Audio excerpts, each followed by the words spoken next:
If you've ever wondered what life was like for a vegetarian of the mid-20th century, born in Poland, who had most of his family die in the Holocaust, and then lived the rest of his life as a prestigious writer in New York City, if you've ever wondered what life was like for someone like that, then I'm the perfect person for you. The Nobel Laureate, Isaac Bashevis Singer.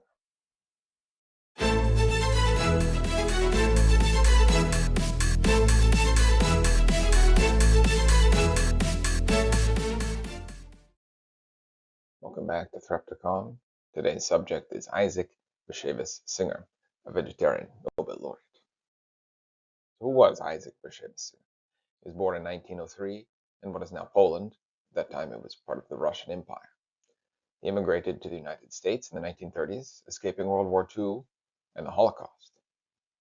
He published stories and books mainly in his mother tongue, Yiddish, but in the United States, he also published in English. And he also, in later life, became a vegetarian, though he had been eating little meat before then. It was sort of a gradual process, but sometime around the age of late 50s, around the age of 60, he stopped eating meat, definitely. Um, and he was awarded the Nobel Prize in 1978. By that time, the vegetarian persona was well developed, and then he died in 1991 in Florida. So he mainly worked in short stories. He wrote a few novels, but mainly stories and collections of stories.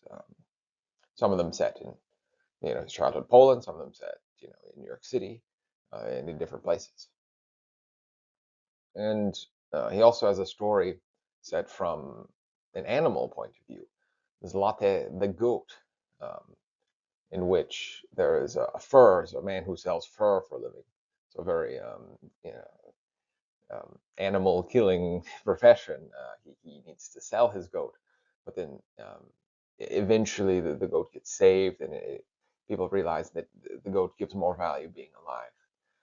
So that's a fascinating story, and once again, it's from the point of view of the animal, so you get to see, the vulnerability of human farm animals.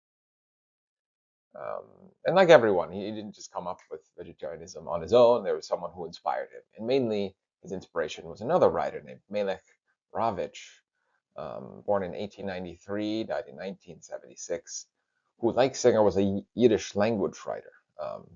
But he was a vegetarian for much longer, 30 some years earlier is when he became vegetarian in the 1920s. And then he lived in various countries and then settled in Montreal. And that's where Singer would usually see him. Singer would travel from New York City to Montreal to see him. And he was a patron of the Jewish Vegetarian Society. So that was a huge part of his identity, even more so than Singer, I would say. He was more dedicated. Um, so Isaac Bashevis Singer's transition to vegetarianism was made more difficult because we got a picture, once again, that 20th century kind of patriarchal society, right?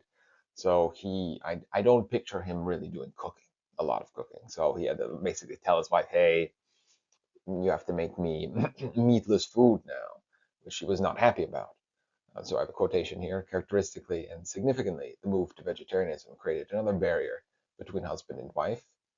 Um, and some of the barriers they had was language. She was a German Jewish person, and she didn't speak Yiddish. They didn't share that language, and there are other barriers. But years later, in 1975, Alma, so his wife, described the situation with good humor and unrepentance.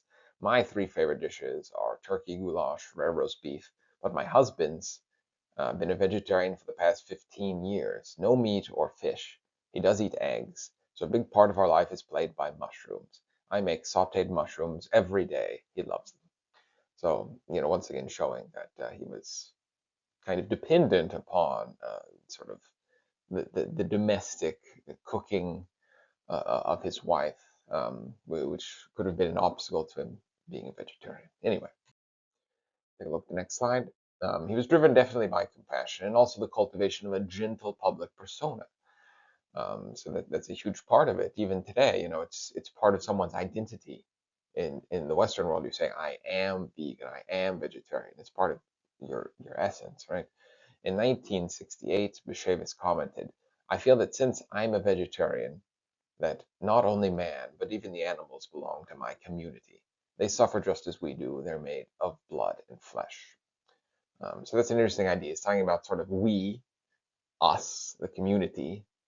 He's talking about the commonality we have with animals, and he's saying we're made of the same material, flesh and blood. And here it's a picture of him feeding the pigeons, as people often saw him doing, near his home in the upper west side of New York.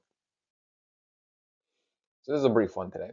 So I hope you enjoyed it, and thanks for watching. See you next time. Bye bye.